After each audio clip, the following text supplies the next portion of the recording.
The Heavenly Demon. Can't Live a Normal Life. By Sanchin. Chapter 343.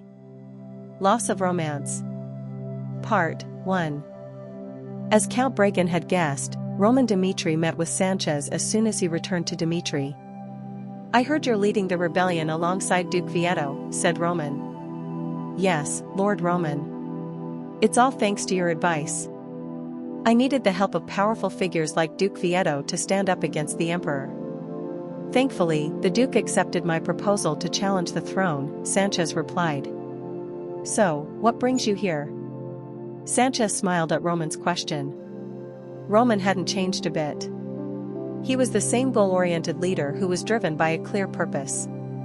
After all, Roman was the one who refused his help even while being threatened by the Imperial Court of Valhalla and advised him to meet Duke Vieto. Sanchez's life completely changed, thanks to Roman. The warrior, who only sought to improve his strength, realized how important politics was through Roman and became a core member of the rebellion. Sanchez knew all too well the significance of his meeting with Roman. The future of the rebellion depended on it. And though he had ties with Roman in the past, he knew Roman wasn't someone who would simply help him out of courtesy. "Allow me to explain briefly where we stand with the rebellion in Valhalla," Sanchez began. "Currently, the Empire is divided into two factions. The Emperor is leading one, and Duke Vieto leads another. Our rebellion's purpose is to restore our Empire's glorious past and bring back the lost romance. As you may be aware, the current Emperor is accused of ruining the pure romance our warriors upheld in the past. The people are supporting us, criticizing the Emperor for tainting our past glorious tradition as the true warrior state. However, that alone isn't enough to bring him out of this throne," he explained. "The rebellion grew as people joined the fight, raising their voices across the Empire. But to their dismay, their voices alone weren't enough to bring them victory. Words weren't enough to describe the despair that unfolded before their eyes. When the Imperial troops raided the rebels, they could do nothing to stop them. The Imperial soldiers ruthlessly slaughtered the rebels, and the people who fought to restore the glorious past collapsed to the ground in terror. The rebels fought for a cause the public supported, but they belatedly realized why people had remained silent for years. It was because of the Imperial court's overwhelming power. It was a massacre. The rebels were utterly beaten. Their forces were nothing compared to the Imperial troops and the Emperor's power. They suffered a humiliating defeat. Unfortunately, our chances of winning against the Emperor are close to nil. The top-ranked knights of Valhalla had served the Emperor even before he was named the successor to the throne, and the Imperial army remains forever loyal to the Imperial throne. I'll be straightforward. We alone can't stand against the Emperor. Thus, we need someone to help us close the gap," said Sanchez. The eyes of the aristocrats in power within Valhalla were on Roman Dmitri. Though he wasn't a Valhallan native, he had quite the fame within the Empire after what he had accomplished before. "The people of Valhalla praise you as a true warrior. We all know the story. You accepted Valhalla's invitation to the festival, knowing the two great powers, Kronos and Valhalla, had set up a trap. People still talk about how you single-handedly defeated Barbossa and returned to Dmitri safely. We believe your support will dramatically enhance our rebellion's strength and be symbolic. If you can help us bring down the Emperor, I promise to give our fullest support as an ally of Dmitri in the future," said Sanchez.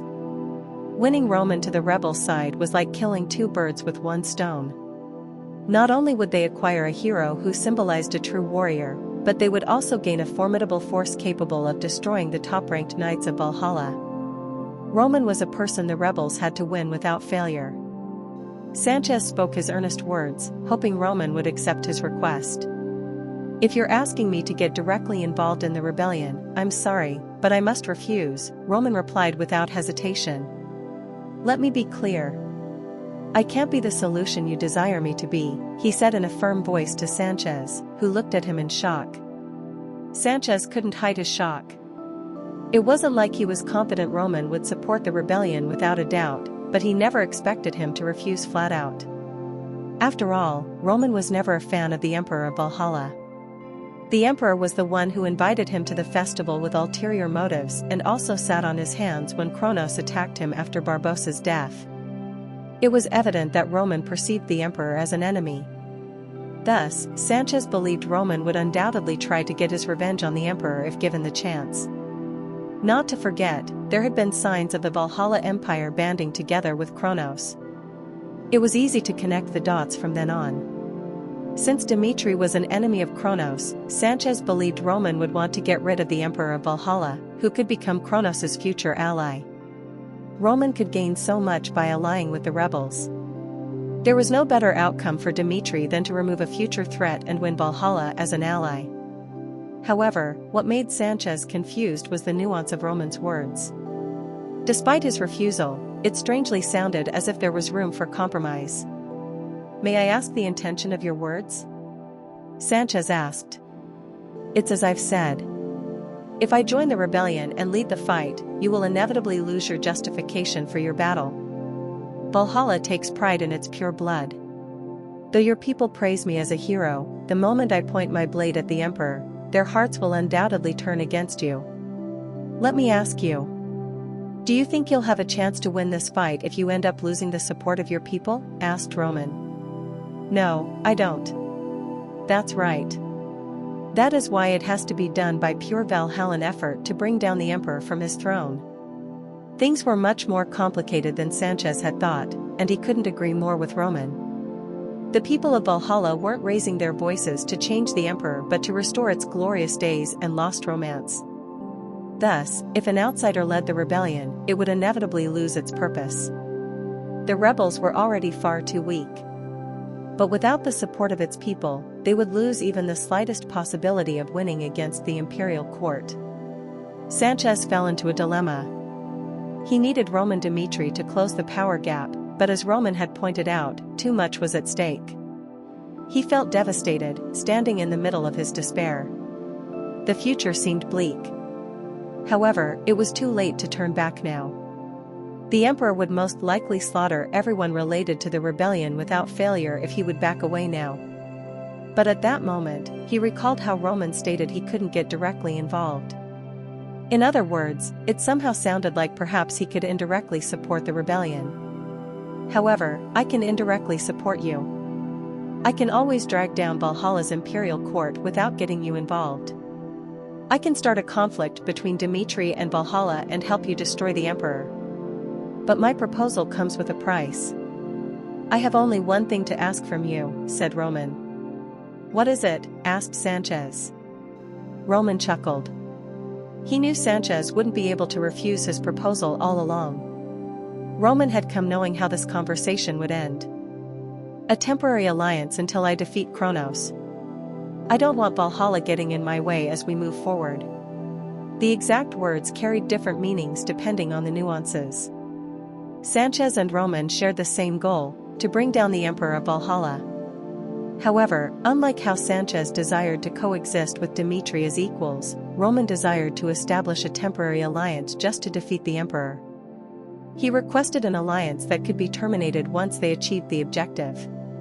In other words, it was a temporary partnership to seek mutual benefits. Sanchez pondered in his mind for a while. He was hesitant to accept Roman's offer, afraid he could also become Dmitri's enemy in the future. But he had no other choice. "I accept Dmitri's offer." Sanchez left the castle as soon as he reached an agreement. He agreed to cooperate with Roman's plan and establish a partnership with Dmitri, though it was only temporary. Roman thought of the future as he sat alone in his room, savoring the tea. "Alexander, I know you're expecting me to participate in the rebellion," he said quietly. Roman saw with his own eyes how Alexander was pulling the strings of the rebellion inside Valhalla behind the curtains when he connected with the mother tree. Alexander was expecting Roman to intervene in the uprising.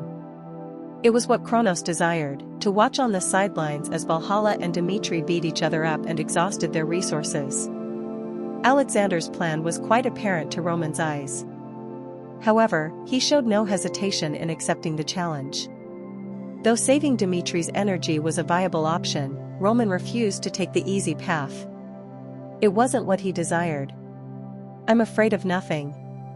He knew nothing could be solved if he chose to sit in his hands.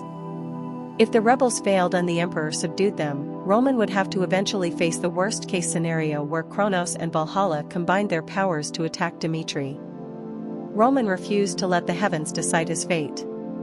He was determined to lead the rebellion indirectly and willing to take risks to achieve his goal. So, he requested a temporary alliance with Sanchez. Roman was now the leader of the coalition of the kingdoms. Unlike Luna, Cairo, and Hector, who had vowed to become Dimitri's client state, others still perceived Dmitri as equal partners. But Roman didn't waste his energy to draw a clear line with them yet because he knew states like Valhalla were different from those who were used to serving other powers. Valhalla was a born predator that bowed to no one. Even if Roman were to destroy Kronos, he knew Valhalla would continue to exist as Dimitri's rival and would never swear to serve him. So, Roman drew a line and proposed a temporary alliance with the rebels. Roman intended to use the rebels to drain Valhalla's power and prepare his war against Kronos. And yet, he made it clear to Sanchez that his goal went beyond that. Sanchez was startled by Roman's firm resolution. He stood speechless before Dimitri's wild aspiration, but he had no choice but to accept the proposal ever since he set foot in Dmitri. Roman led the situation. Both Kronos and Valhalla wanted to drag Dmitri into the war, but not once did Roman allow them to take the initiative from him. He intended to have control over the wheel until the very end. Tap. He gently put his teacup and the table in front of him. "Hans," Roman called. "Yes, Lord Roman." Roman had a lot on his plate. Count Bragan anxiously bit his nails that night, walking back and forth around the guest room. "Does he not intend to meet me at all?" he grumbled. The Count requested to meet Roman as soon as he heard about Sanchez's departure, expecting the latter would accept. But Roman's servant firmly told him that his lord wasn't available at this moment. "Lord Roman is occupied with personal matters. If you can please wait in the guest room, I will come get you as soon as he's available," said Hans.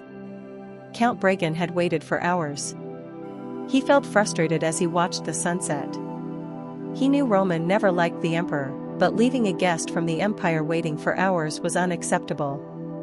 If Valhalla were to join forces with Kronos, not even Roman Dmitri would be able to stop them. If Roman was a true, respectable leader of his kingdom, he should have learned to leave his personal feelings aside when discussing politics. The Count swallowed his anger for now. He didn't want to ruin his plan, getting carried away by his emotions.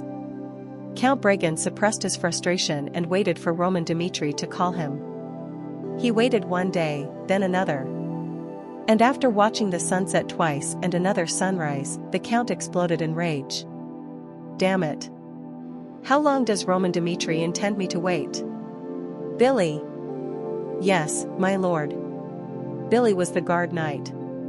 The Count angrily yelled at his knight, who came rushing through the door. "It doesn't have to be right away, but arrange a day and time with Roman Dmitri by all means possible. We don't deserve such disrespect. If we can teach Roman Dmitri how he should treat us, he won't be able to postpone the meeting further." "Yes, my lord." Count Bragan was a master of negotiations. He knew that concession wasn't always the best strategy on the negotiation table. Afraid he would lose the initiative, the Count felt the need to remind Roman who he was. The Count had come on behalf of the Emperor of Valhalla. He wasn't just some random guest who could be ignored like this. He deserved proper treatment, carrying the Emperor's authority on his back. Plop. The Count sat down on the couch and relaxed his body. Now, he had to wait. He savored his tea at peace, expecting his knight to bring good news. Creak. "My lord," stuttered Billy as he returned. The knight who confidently left the guest room returned with an utterly beaten face. "What happened?" The Count sprung up in surprise. "Just what happened to him during the 30 minutes? Kevin, the demon of Dmitri did this to me," said Billy in a terrified voice. Chapter 344. Loss of Romance. Part 2. 30 minutes ago, Billy left to see Roman Dmitri to arrange a meeting with him as Count Bragan had ordered. But he was stopped by someone before he could even see Roman. I'm sorry, sir. But Lord Roman isn't available right now, Hans said. Failing even to arrange a meeting with Roman, the knight asked in his most polite voice to Hans. I'm aware that Lord Roman Dmitri is an extremely busy man. But Count Bragan is here on behalf of the Emperor of the Valhalla Empire. You can't just leave him waiting like this. I'm not asking you to arrange a meeting right away, but at least tell me how the Count would have to wait to meet Lord Roman. If you can do me this favor, I'll leave immediately and report it to the Count without adding another word, said Billy. That's not possible. Lord Roman isn't allowing anyone into his office until he is finished taking care of this personal matter. But Billy's face grimaced at the constant refusal. He had tried his best to speak as politely as possible to fulfill the Count's request, but the servant's blunt attitude was getting on his nerves. Stop apologizing and give me a concrete answer. I believe I've made myself clear enough for you to understand the Count's request, said Billy, glaring back at Hans. He openly expressed his frustration at Hans, who was nothing but a servant to his eyes. Hans wasn't in a position to refuse an aristocrat's request, let alone talk back to a knight. Billy glared at the servant with his fierce eyes. He had no intention of backing away since the Count had told him to arrange a meeting using all means possible. I'm sorry, but nothing is going to change even if you persistently request me.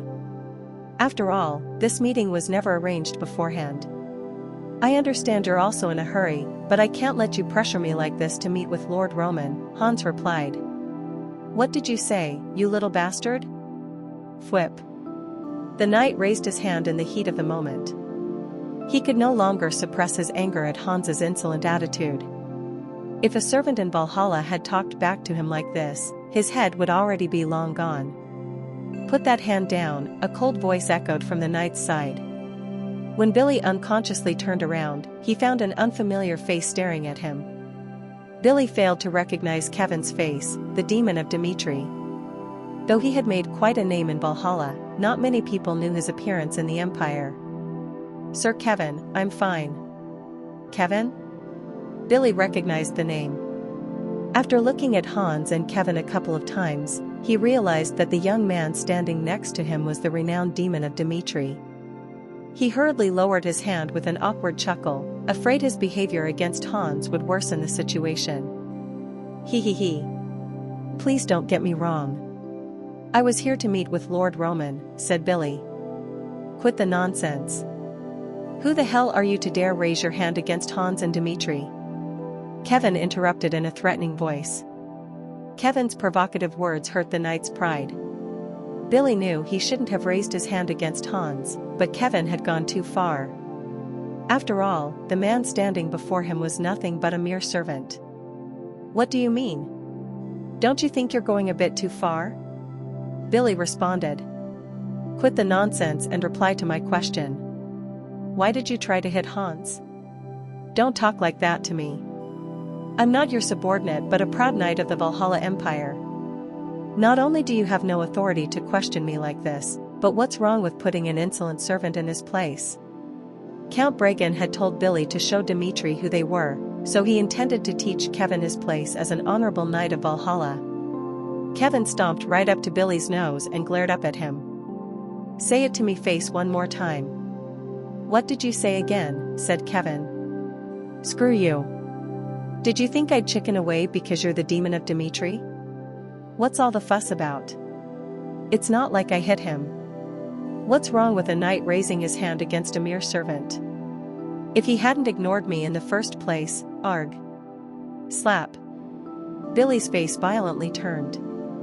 The knight, who belatedly realized he was slapped in the face, failed to suppress his anger and instinctively pulled out his blade. How dare you slap me? Billy growled. Crowhar. Rumble. He manifested his aura as he rapidly pulled out his sword and attempted to kill Kevin in the heat of the moment. Slash. Kevin easily dodged his attack. He didn't need his blade. Instead, he swiftly avoided the strike with agile movement and slapped Billy's face again. Blood gushed out from the knight's mouth. He hurriedly tried to counter back with a startled look, but his face didn't fail to turn whenever he swung his blade. He felt the pain strike his cheeks. His rage instantly cooled down, and by the time he returned to his senses, he was kneeling on the ground with his hair held in Kevin's hand. Slap. Slap, slap. Kevin relentlessly slapped the knight. Billy desperately tried to escape but failed. It was impossible to escape Kevin's firm grip. The fact that Billy tried to abuse someone in Dimitri got on Kevin's nerves. And above all, he was infuriated that the knight attempted to hit Hans. Hans was no mere servant in Dimitri. Aside from the fact that he was Roman's most loyal servant, Hans was also extremely important to Kevin. The young boy from the slums could never forget the love and care Hans had shown him when he first came to the castle. Though he had become a knight, putting himself in a higher position than Hans, he always appreciated what Hans had done for him. No one in Dimitri could treat Hans without respect. He may be a servant, but he was perceived differently because everyone knew Roman and Kevin cared for him. And that very person was also about to be assaulted by an outsider. Billy could barely open his blood-clogged mouth after taking several blows to his face while being dragged by his hair. "Do you think you'll be safe after doing this to me? I'm a knight of Valhalla." He was right. Billy wasn't some random stranger but a knight of Valhalla, a loyal servant of Count Bragan. He vented out his anger at the demon of Dimitri, believing the Empire's reputation would protect him. He smirked, looking up at Kevin, believing his threat worked. "You're in big trouble," he warned the young knight. Pause. Kevin paused for a second and stared down at Billy while holding onto his hair. He gave an odd look as he opened his mouth. "Do you want to hear something funny?" Kevin said with a smile. "You're out of your mind. Back when I was still an immature teenager, I followed Lord Roman to a social party in Barco. I couldn't do anything against those who rebuked Lord Roman behind his back then. I tried to stand up against them, but unfortunately, I was nothing but a kid in their eyes. That day, Lord Roman told me to develop an eye to discern which enemies I can pick on after beating the crap out of them." Clench. Kevin grasped his hand tighter. He held a cold grin even as Billy cried in pain. His smile almost reminded the knight of Roman Dimitri. "And from what I see, you are an enemy I can easily pick on." Billy's face turned pale. He belatedly realized he had made a grave mistake. "So, that's what happened." Billy struggled to explain what had happened to him. Count Bragan couldn't hold back his rage after hearing Billy's story. He obviously knew Billy wasn't free of charge since he did try to abuse someone in another kingdom, but he was still a knight of Valhalla. "Dimitri, these bastards," he gritted his teeth. Both Hans and Kevin had crossed the line this time. Their behavior was an apparent provocation to Valhalla. First, Hans hurt Billy's pride by talking back to the knight and refusing to arrange a meeting with Roman. Then came Kevin, who violently assaulted the knight despite knowing whom he served. The Count was infuriated.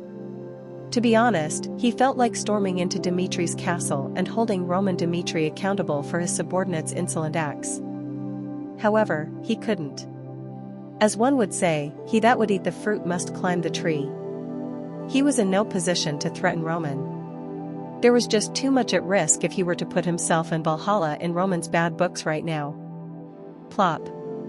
"I didn't know Roman Dimitri had a childish side to him," said the Count, relaxing his body on the couch. He believed Hans and Kevin were ordered by Roman to do such things to his knight.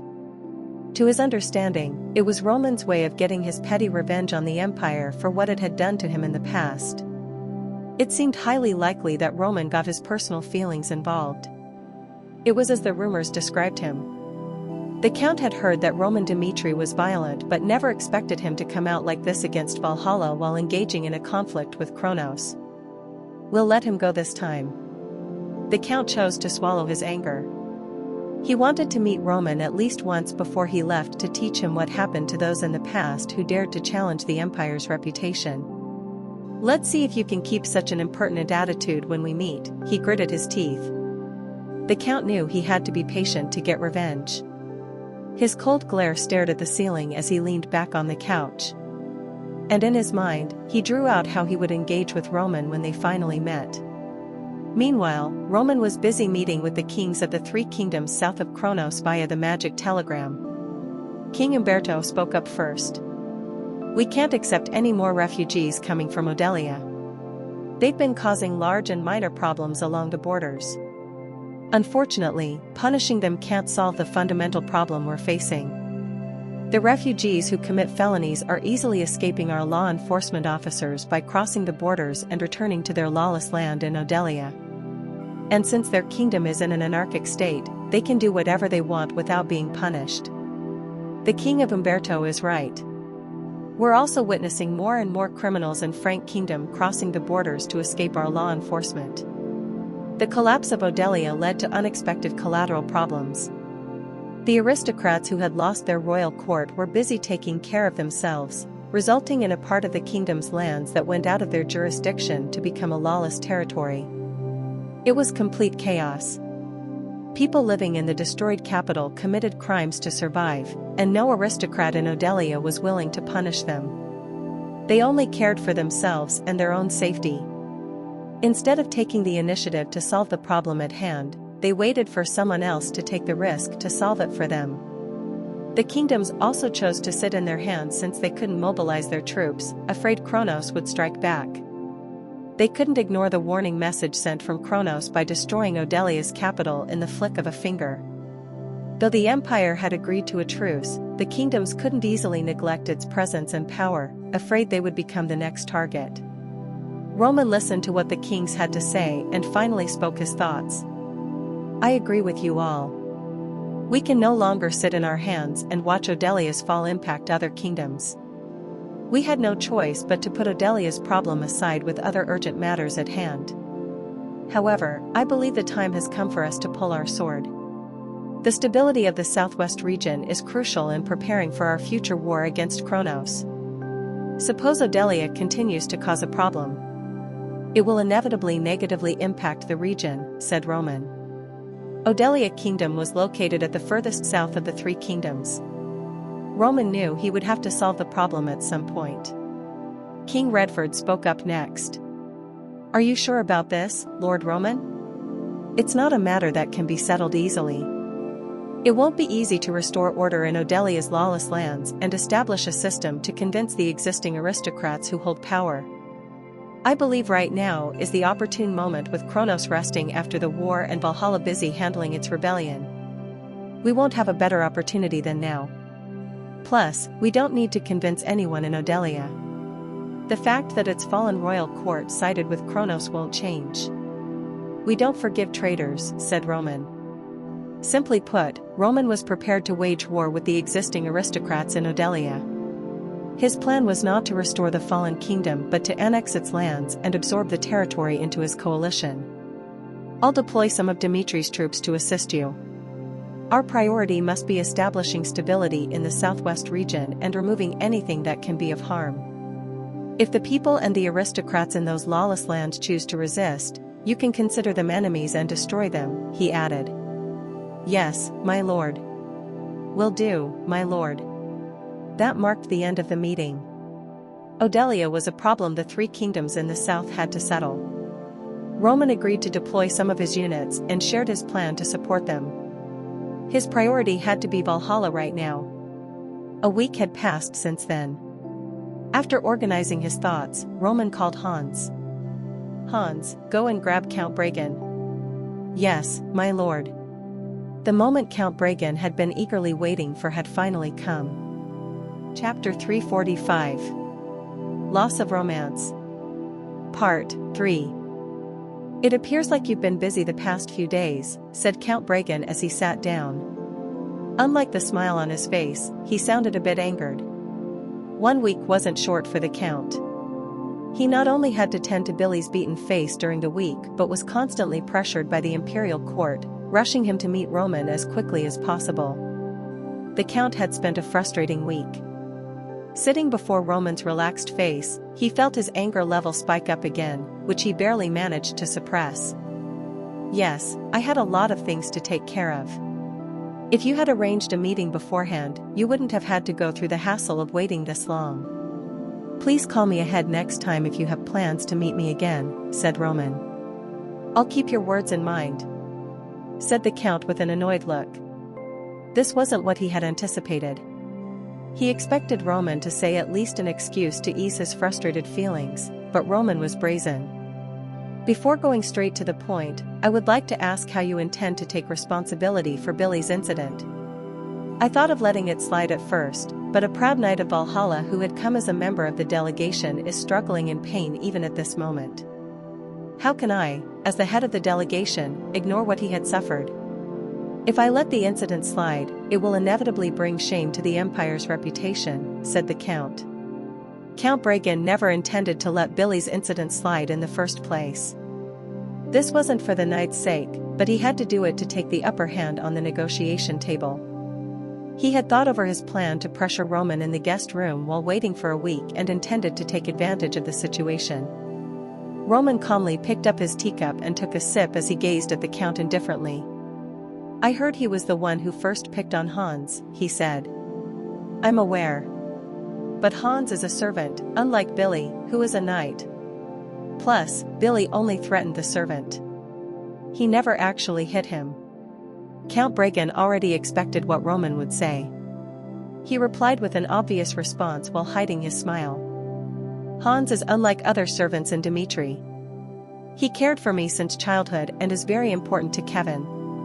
I've tried to give him other titles several times and offered him nobility to commend his contributions, but he refused, satisfied with his life as a servant. Billy threatened a precious person of Dimitri. Not only did he yell at Hans, but he also threatened him by trying to hit him. However, that can't change the fact that Kevin assaulted a knight of the Empire. His actions will only deteriorate your ties with Valhalla," the Count rebutted. "I agree. Kevin should have never hit someone if I was planning to build amicable ties with you." Tap. He gently put his teacup and the table in front of him. "Speaking of which..." Roman glared at the Count with his fierce eyes. He was prepared to harm the aristocrat from the Empire any second. "Why must we not harm someone from Valhalla?" he asked. This wasn't a part of what the Count had drawn in his mind. The fact that Roman asked such a question implied that he had no intention of building any relationship with the Empire. His eyes trembled in shock, but the Count refused to back away. "Be careful what you say," he said, gritting his teeth. Roman should have never asked such a bold question in the first place. Instead of laying out excuses to apologize for Kevin and Hans's insolent behaviors, he crossed the line by challenging Valhalla's reputation. "I understand that Hans is a very valuable person in Dimitri. But we were never aware in the first place. Plus, no matter how important he may be, the fact that he is a servant doesn't change. So, don't blame it on us. On the contrary, Billy is a knight of the Empire. He came to Dimitri as a delegation member and went to see you on my behalf. How should I come to terms with the fact that your knight assaulted one of mine? Choose your words wisely. Your words will decide the fate of your kingdom and your ties with our empire," Count Bragan said, using the words he had thought over during the past week. His argument was reasonable, and he had a point. However, what he failed to recognize was that his opponent was none other than Roman Dimitri. Roman didn't reprimand Kevin after hearing what he had done. "Count Bragan, you're the one who's failing to read the room," said Roman. Roman's attitude abruptly changed. He crossed his legs before his guest and warned the Count with threatening words. "Show some manners," he yelled with a flushed face. "What manners? Since when did Valhalla become Dimitri's friend?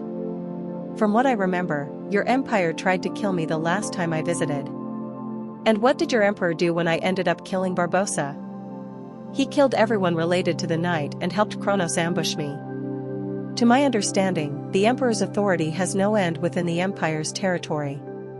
But somehow, Kronos' soldiers managed to attack me and my men within your borders and chased after us until we escaped your territory," said Roman.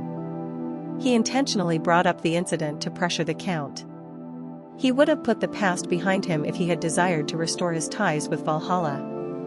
But that wasn't a part of his plan. "Quite some time has passed since the festival ended, but has the emperor ever apologized to me? Not that I know of. Not once did he discuss this matter publicly. He intentionally ignored it and tried to cover it up until now. "So, tell me, Count Bragan, why must I show respect and courtesy to you? What should I say to Kevin for bullying one of your knights?" The atmosphere soon got cold.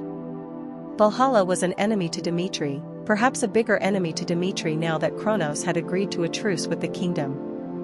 The Count should have watched his mouth if he was aware of this. But it seemed like it was already too late. The Count's face turned pale, threatened by Roman's words. "You better have some good reasons to convince me not to kill you for setting foot in my land," warned Roman as he glared at the Count. Gulp. Count Bragan anxiously gulped his dry throat as he stared at Roman. He had expected things to turn out like this on one side of his mind, but this was the worst possible scenario. It turned out Roman had no intention of compromising with the Empire. He was here to get his revenge. He truly lives up to his reputation. He is one ruthless leader. The Count knew his life was on the line. Roman would undoubtedly kill him if the rumors were true, but he couldn't back away now. Marquis Belper had made it clear to the Count that he must stop Roman from joining forces with the rebels. If he couldn't convince Roman to ally with the Empire, he had to at least make it clear to Roman the consequences Dmitri would face if he were to support the rebellion. It was the only option left for him to prevent the worst. It didn't matter if the Emperor of Valhalla was the one who started the conflict. The Count refused to admit the Empire's fault and rather boldly raised his face. "Stop seeing the situation radically. Yesterday's enemy can always become today's friend," said the Count calmly. He kept himself from getting swept into the cold atmosphere and tried to turn the tables. "I won't deny the mistakes Valhalla has made in the past. But they aren't significant right now. Dmitri has already burned its bridges with Kronos. Though you may be at peace with the Empire with the truce agreement, who knows when the flames of war will be reignited again? What do you think would happen if Valhalla chooses to side with Kronos? If you keep holding a grudge against us, Dmitri will face its doom," the Count warned Roman. An alliance between Kronos and Valhalla was Dmitri's worst nightmare. A coalition between the two major powers of Salamander meant a force not even Dmitri's coalition could resist. Count Bragan was confident his strategy would work. Instead of easing Roman's anger, he chose to let him face the bitter reality before him. "I'm not here to start another fight with Dmitri over our past mistake. You and I, Dmitri and Valhalla, aren't fools who are simply focused on what is before us, but I believe we're both seeking a glorious future ahead of us. I won't beat around the bushes anymore. Promise us that you won't interfere in the rebellion. I know you have already met with Sanchez. If you support the rebels, you will drag Dmitri to its doom. The rebels are no match against our Imperial army. Even if you support them, they can't achieve victory," the Count continued. Then came the carrot. "If you accept Valhalla's proposal, Valhalla will promise never to interfere in your conflict against Kronos. As a matter of fact, we will support you. If you can help us subdue the rebels quickly, Valhalla will return the favor and try to improve our ties." It was a reasonable offer. The Count didn't go overboard. He promised to do Dmitri a favor if they ignored the rebels or helped the imperial court seize supremacy in the battle. It was an appealing offer, hard to refuse, especially since Dmitri was preparing to wage another war against Kronos. Of course, Roman had no reason to forgive Valhalla for its past mistake. It wouldn't be a surprise if he had sliced off the Count's head any second. However, Count Bragan was confident of his success because he knew Roman wouldn't be able to refuse his offer. The Count believed Roman would accept the compromise if he were a sound-minded leader. After all, if he strained his relationship with Valhalla, it would only benefit Kronos. Count Bragan perfectly read the relationship between the three major powers and used it to his advantage. "Is that all you have to say?" said Roman. But something felt odd. Roman looked indifferent even after hearing the Count's warning. The Count tried to re-explain his position but was interrupted. "If that's all, then I guess I have no reason to spare your life," said Roman. The Count's eyes trembled in fear. Someone pressed his shoulders from his back when he was about to spring up from his seat and flee. Squeeze. Sit. It was Kevin. The Count belatedly turned back to find Kevin's blood-drenched face and his guards lying dead on the floor. Only then did he realize that Roman Dmitri had no intention of compromising with him from the beginning. Marquis Velper received a report from his aide in his office. Duke Vieto is gathering the rebels to wage war. A total of 18 aristocrats in Valhalla have agreed to join him, and we're expecting about 200 million troops. The only ranked knight supporting them is Valderas, the top 10 knight, and all others are ranked lower than him, which shouldn't be of any concern to us. So, it has come to this, said the Marquis. War was imminent now that the rebels were gathering. 200 million soldiers weren't a small number. It was far more than the Marquis anticipated after hearing that only 18 aristocrats had decided to join the rebellion. But at the end of the day, Valhalla was an empire, not a kingdom. No matter how many rebels gathered, they were nothing compared to the full force of the imperial army. The only reason the rebels managed to gather that many troops was because Duke Vieto was their leader. Unfortunately, the imperial army had a force 10 times larger than them. Not to forget, most of the top-ranked knights were loyal servants of the emperor. Though the rebels had the public support, there was a reason why the aristocrats believed the emperor would win. No matter how many commoners raised their weapons, urging to restore the empire's lost romance, they stood no chance against the imperial army and the ranked knights' overwhelming power. Any updates on Hernard? Asked Marquis Velper. We're gathering troops to prepare for the rebellion's attack. Tell our men to hold their grounds until I give an order. Don't forget. Duke Vieto is nicknamed Large Stone for a reason. He is known for being a prudent leader. He won't make a hasty move but will storm our forces without hesitation when he sees the change. As of now, the rebels can't defeat our imperial army. They must be gathering their forces to stir the public's hearts. If we can defend Hernard, we should be able to prevent unnecessary casualties, the Marquis commanded. Yes, my lord. Hernard was one of the lands located on the outskirts of the empire. It was a land Duke Vieto and his rebels had to seize to reach the capital. So, the Marquis had gathered the imperial army in its solid fortress to stop the rebels. Duke Vieto's intention was quite evident. Aware that the rebels were no match against the imperial army's overwhelming force, the Duke was trying to stir a revolt within the fortress. TSK. How foolish of you, Vieto. You would have enjoyed a peaceful life if you hadn't decided to rebel against the imperial court. Why drag yourself to your death? The Marquis clicked his tongue. The probability of their rebellion succeeding was extremely low. And even if they were to stir a revolt, winning against Valhalla's imperial army seemed impossible. The Marquis told his aide to leave after receiving the report. And his aide came rushing back in when he was about to deal with other matters. Knock knock. May I come in, my lord? Yes. His subordinate entered with an unfamiliar box in his hands. We have a magic mail for you, my lord. We confirmed that there wasn't anything harmful inside the concealed box and found Count Bragan's seal on top of it. It says it is directly sent to you, Lord Velper. Count Bragan sent this? The Marquis had heard from the Count that he would meet with Roman in the morning. He opened the box with a smile, believing the box carried good news. Thud. Roll. As soon as he opened it, something rolled out from it. Marquis Velper's face grimaced in anger, recognizing what it was. Damn that, Roman Dmitri. I'm going to tear him apart. Prepare my carriage at once. And call for the leadership at once. I will go see His Majesty, he yelled. The thing inside the box was none other than Count Bragan's head. Chapter 346. Loss of Romance.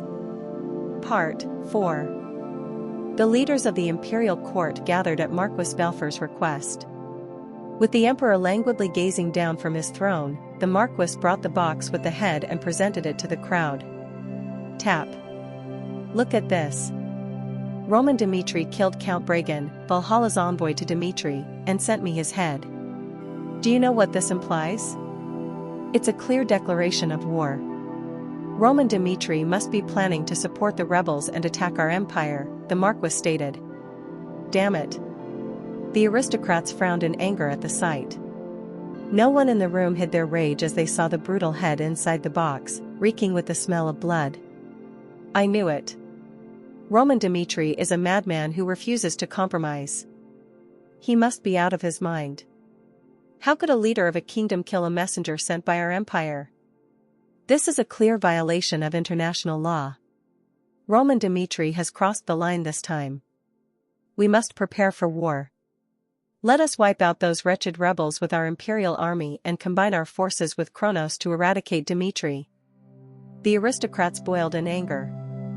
The Valhalla Empire had no right to rebuke Roman for killing its messenger since it was responsible for attacking Roman first. But an empire never admitted its faults, not once in the past, and never would in the future. The empire ruled with its perpetrator logic and showed no respect to those harmed by its wickedness. The reason the aristocrats expressed their anger was because, to their eyes, Roman Dmitri had insolently ignored their act of kindness despite giving him the chance to join forces with them.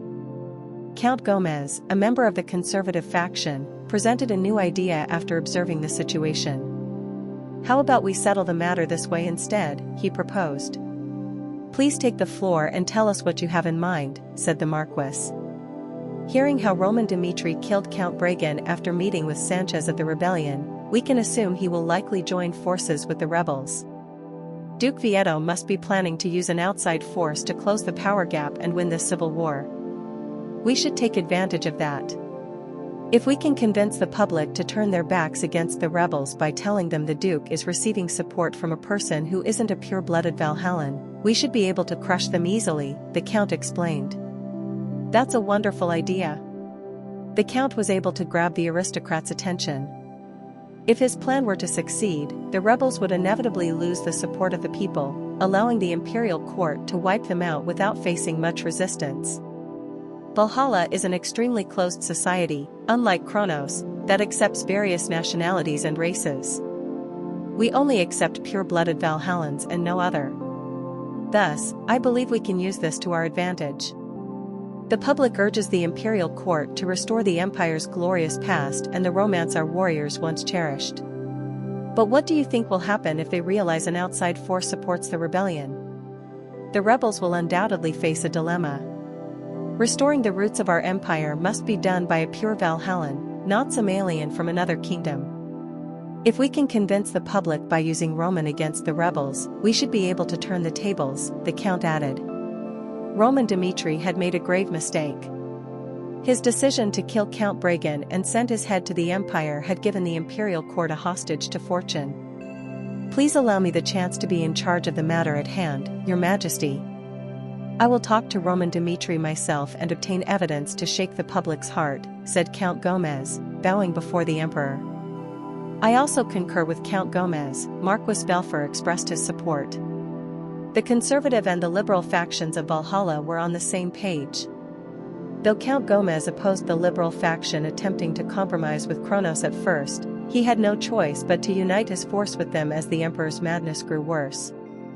The emperor stared down at the Count, who flinched at this gaze, then slowly rose from his seat. Creak. Do as you wish, the emperor replied indifferently. He didn't seem to care much. The leaders, including Count Gomez, took a breather after the emperor left the room. I'll proceed as planned, the Count said. Then, he called the signal unit to prepare a call with Roman. Count Gomez's eyes fiercely glowed like a spider waiting for its prey to fall into its web. The magic telegram was connected. Count Gomez spoke up first as Roman's face appeared over the screen. Thank you for your gift. I never thought this was how Dmitri handled things despite the Empire's effort to settle this matter peacefully. You've made a grave mistake. You have burned down your bridges with Valhalla, and they will never be restored ever again, he warned. How interesting. You're the ones who burned the bridges first. There was no room for compromise the moment your imperial court tried to kill me in the past. I see, then I don't have to show any respect to an enemy, the Count smirked. Everything was going as planned. The Count knew Roman wouldn't easily engage in a conversation, so he patiently provoked him, luring him into his trap. You know what? I feel deeply sorry for you.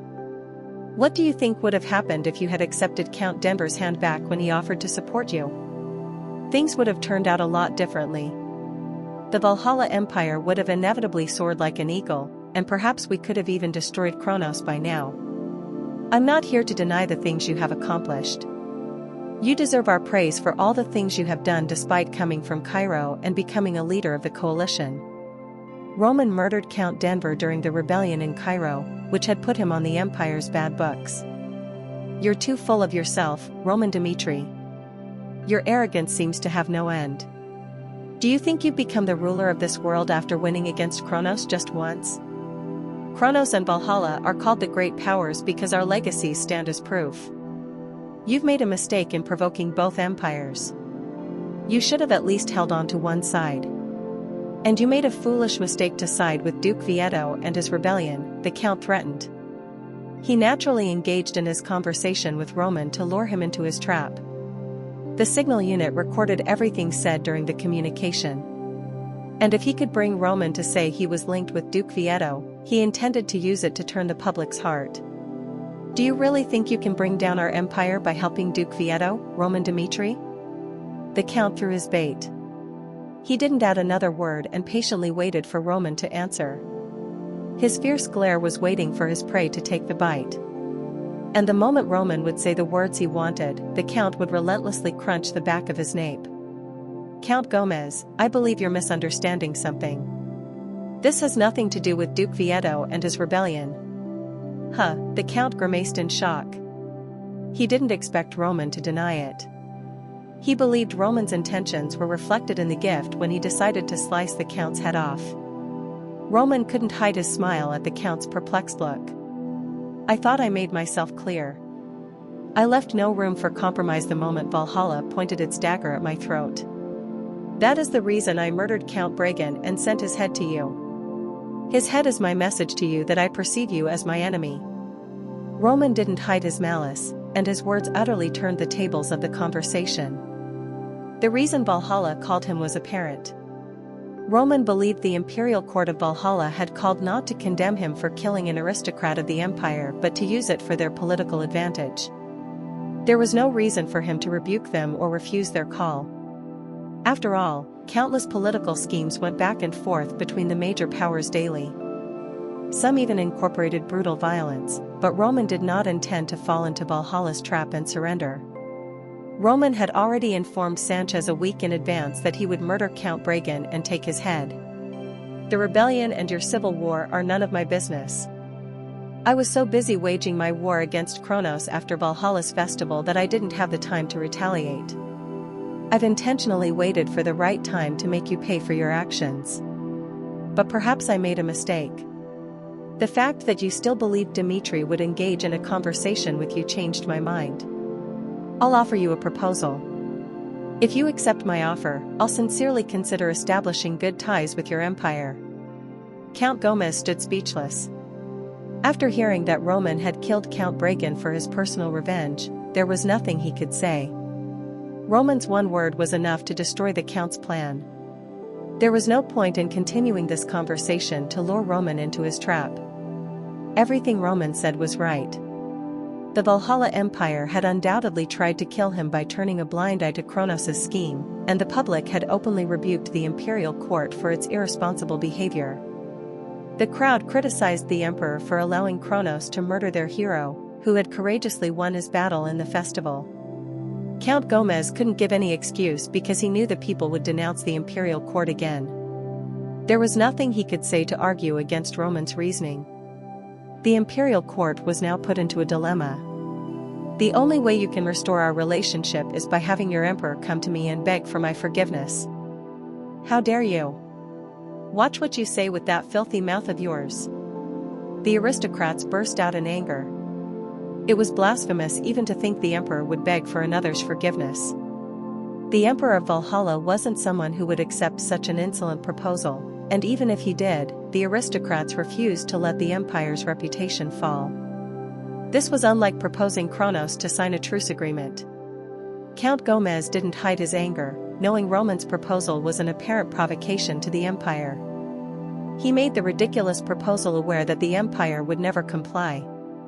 Roman Dmitri, are you truly trying to fight against us? Again. I thought I made myself clear. Roman was insolent. He showed no respect to the leaders of the empire. I'm not here to compromise with you. From here on, Dmitri officially declares Valhalla an enemy of our kingdom. They failed to reach an agreement. With those final words, Roman disconnected the call. Only silence remained in the conference room. Did he just declare war against Valhalla? An aristocrat said in a trembling voice, stunned by Roman's final words. Roman went beyond their expectations. To the aristocrat's understanding, Dmitri was currently in a precarious situation, still facing threats from Kronos. Thus, they were confident Roman would comply with their words. But he was a man who refused to compromise even while being up against the walls. Without hesitation, he audaciously declared war against Valhalla.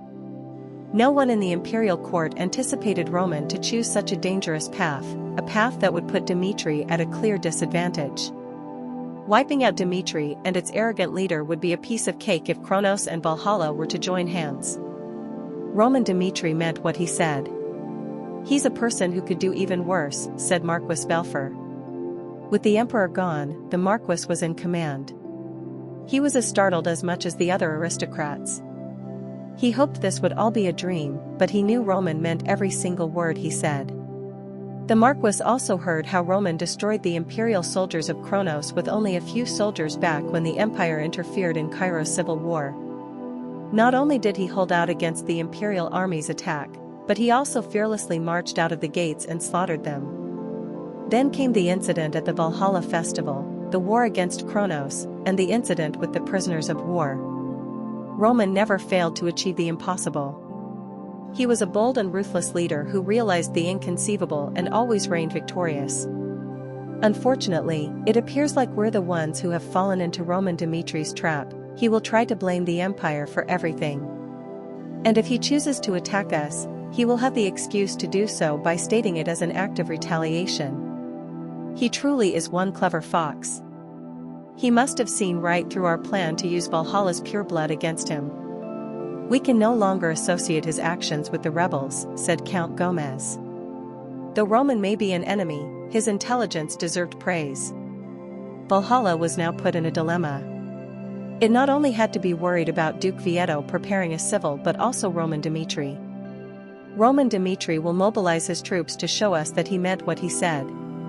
And since Hector Kingdom is an ally of Dmitri, they will probably open up a path to help gather troops along the empire's northern borders. But I doubt Dmitri will engage in war. It will indeed benefit them if Duke Vieto's rebellion succeeds, but they won't go as far as to suffer casualties since they can't risk losing their war against Kronos. The Marquis believed Roman would mobilize his troops only to grab the empire's attention. Nevertheless, he couldn't ignore them since Roman was unpredictable. Valhalla would inevitably have to respond. We'll move some of our troops to the northern borders, just enough so that Roman Dmitri wouldn't attack us easily.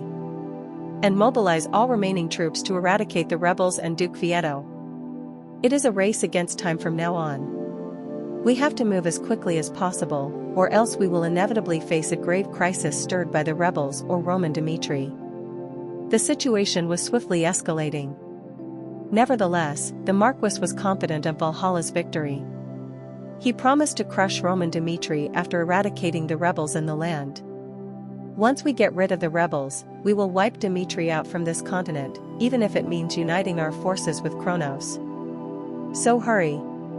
Time is running out. Yes, my lord. Count Gomez and his conservative faction didn't object to the Marquis's command. They also believed joining hands with Kronos would be necessary in order to defeat Roman. The aristocrats slowly got up from their seats, preparing to leave. But before anyone could step out of the conference room, a royal knight came rushing in. It's an emergency. Duke Vieto and his rebels attacked Hernard. The rebellion has begun. The aristocrats were startled once more. No one had expected the rebels to take the initiative to strike first. Chapter 347. Loss of Romance. Part 5. Hernard was burning in flames. Its sturdy gates were finally breached after being under attack by the rebels from early morning. Wham! Rumble! The walls have been breached. Charge! It was utter chaos. The soldiers of Hernard hurriedly rushed forward to block the gates, but they couldn't stop the monster leading the rebels. "Out of my way," he roared. Thwack! Crash! Then, he smashed the head of a soldier charging at him. With his white beard fluttering in the air and his wrinkled bronze skin, the monster dashed forward, spinning his halberd larger than his body to slash the enemies blocking his way. The halberd slaughtered everything that stood in its way, cutting through the men's frail skin and solid armor. The monster charged forward, brutally murdering the soldiers, without needing to manifest his aura. Stop him! Kill Duke Vieto! The monster was none other than Duke Vieto.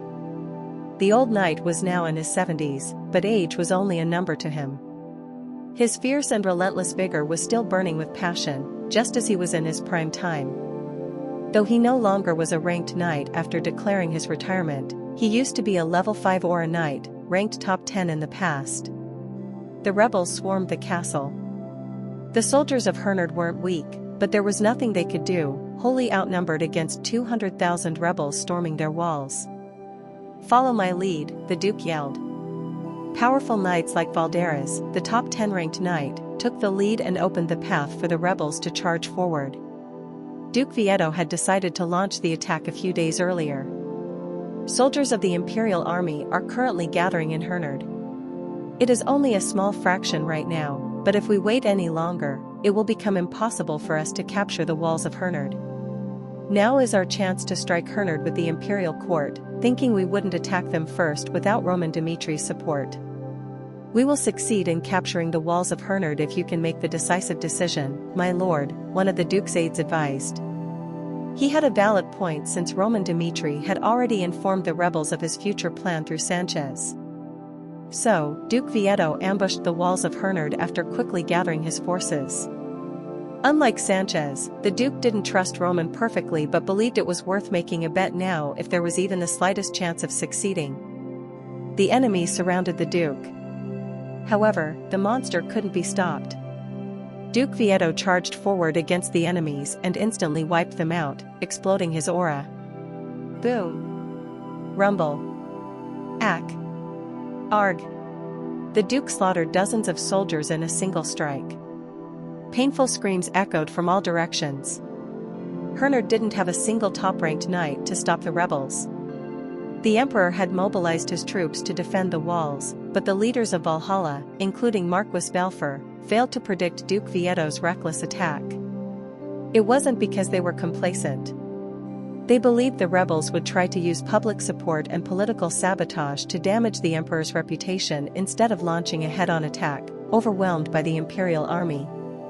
The Imperial court was caught off guard. Failing to predict the attack, the soldiers of Hernard couldn't stop the rebels from taking the walls. The gates were breached entirely in the end. It was an utter slaughterhouse once the rebels seized the walls.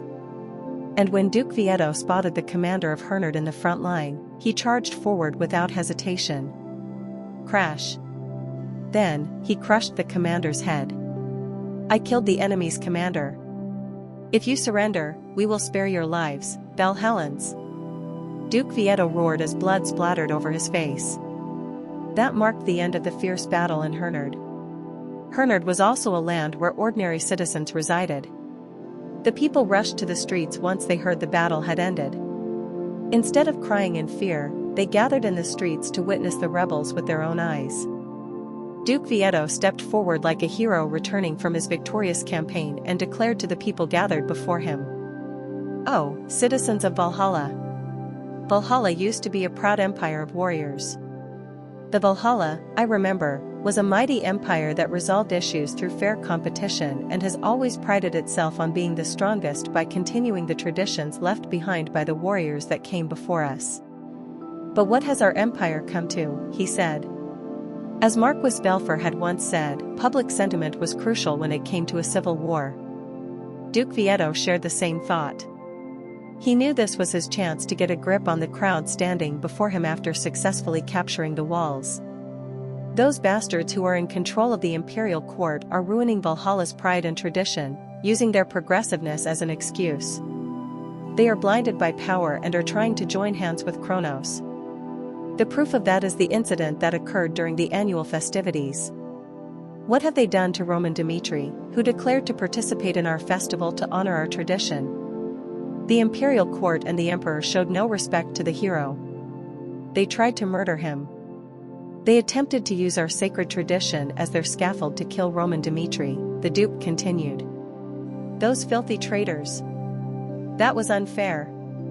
Some people raised their voices in agreement.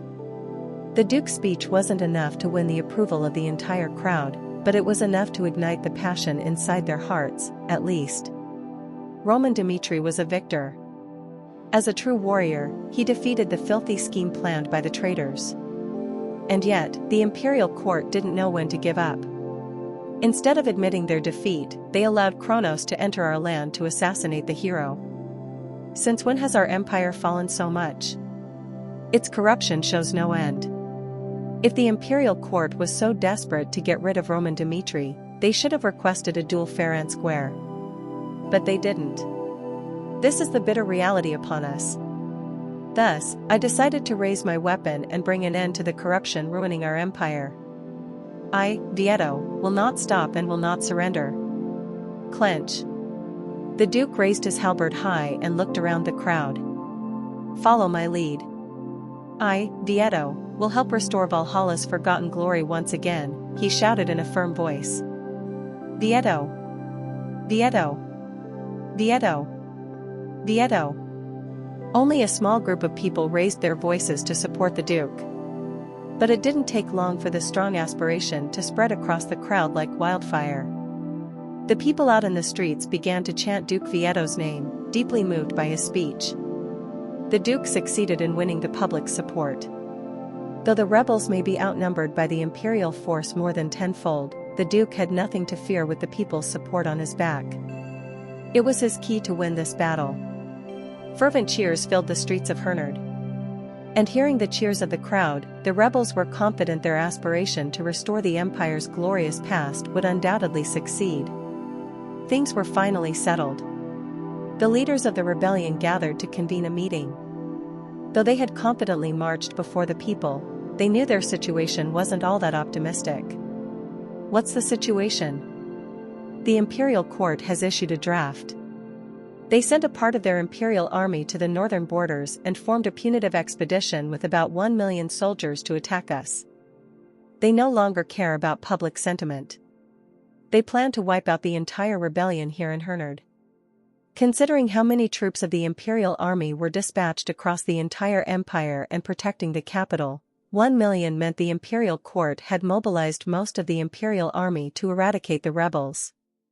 It was a piece of devastating news for the rebels.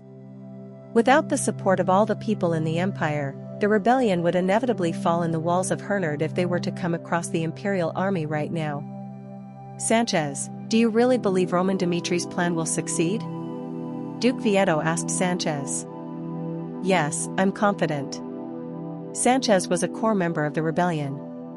And since he was among the first people to stir the uprising, his voice had a considerable influence. Roman Dmitri has declared war on Valhalla as promised. As proof, the imperial army mobilized some of its units to the northern borders in case Roman Dmitri launched an attack. Plus, we were able to easily win the hearts of the people, thanks to the instigators sent from Dmitri, said Sanchez. Members of Hauman were also present among the crowd when Duke Vieto gave his passionate speech. They were the ones who openly expressed their support for the Duke's declaration to stir the hearts of the public. The Emperor of Valhalla symbolized fear. No matter how good of a cause the Duke fought for, it wasn't easy for the people to raise their voices and support him, afraid of the Emperor's tyranny. So, the members of Hauman encouraged the people to raise their voices. Their mission wasn't to trick the people into believing a lie but to stir the passion hidden deep inside their hearts. And they succeeded in igniting the aspiration the people of Valhalla had forgotten. Duke Vieto had to admit if it weren't for the members of Hauman and their strategic plan, he would have struggled to win the public's heart. Though he initially disliked the idea, the outcome proved he was wrong. He was amazed by Roman's foresight and how he planted his spies in an empire far away from Dmitri in advance. Shivers ran down his spine, realizing how meticulous Roman was. Luring the imperial army to the northern borders and using the spies to stir the public's hearts all came from Roman's mind. Things are going as we planned so far. Never forget that we have to be the ones who overthrow the emperor from his throne, no one else.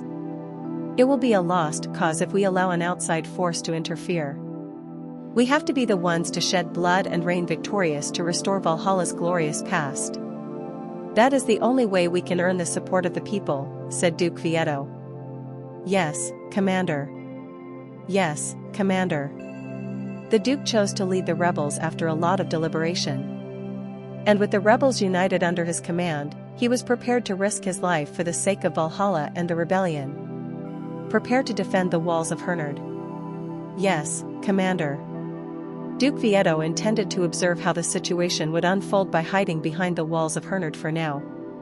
He knew he had to be patient and wait for Roman to succeed in his other plans. And when the time came for him to ignite the flames of rebellion, he would take the momentum and overthrow the emperor. The aristocrat leading the punitive expedition to Hernard was Count Gomez. As he busily prepared his army, he received a report from his aide. The rebels succeeded in capturing the walls of Hernard just now. Duke Vieto is fortifying its defense and plans to hide behind the walls. I can't believe we lost Hernard, the Count grimaced.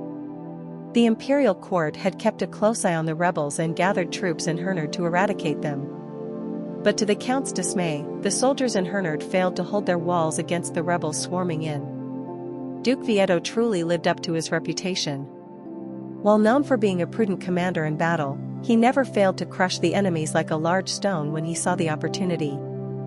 His audacious personality was what earned him his title as a duke. He wouldn't have been pushed away from mainstream politics if it weren't for the current emperor. The duke wasn't to be underestimated. Count Gomez knew he had to take out the duke as quickly as possible, or the rebellion would eventually prolong, only to ruin the empire. We will wipe out the rebels by mobilizing all our forces in the first attack. Gather all the top-ranked knights except Caesar. The only top-ranked knight the rebels have is Balderas. Duke Vieto won't be able to stop our attack if we mobilize our imperial army along with our ranked knights, Count Gomez ordered. Yes, my lord. Caesar was the strongest sword of Valhalla. He was in charge of defending the capital. It was unprecedented to call all the top-ranked knights at once. Thus, the Count was confident of his victory. But an unexpected problem suddenly occurred. Count Gomez. We're in grave trouble.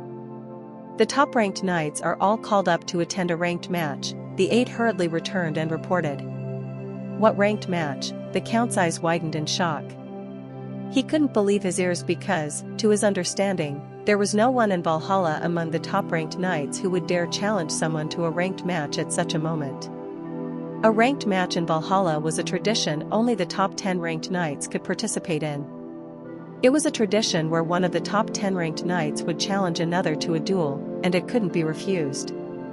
Count Gomez was startled not only because someone had challenged another ranked knight but also because the duel was destined to end with one's death. He couldn't understand what kind of a fool would dare challenge another top-ranked knight in such a critical period. Who is it? Who is the idiot that pulled such an outrageous act? The Count yelled angrily. He couldn't think of a person at the top of his head since most of the top-ranked knights served the emperor. They wouldn't have pulled off such a ridiculous decision unless they wanted to get themselves killed. Plus, considering how the top-ranked knights, except Balderas, were on the same boat, there was no reason for one to challenge an ally and try to kill them. The Count felt nauseous. His aide was hesitant to reply at first but finally opened his mouth. It's Ares, my lord. Ares, the third-ranked knight, challenged Alvarez, the second-ranked knight, to a ranked match. Count Gomez's face stiffened as soon as he heard the name of the culprit behind this madness.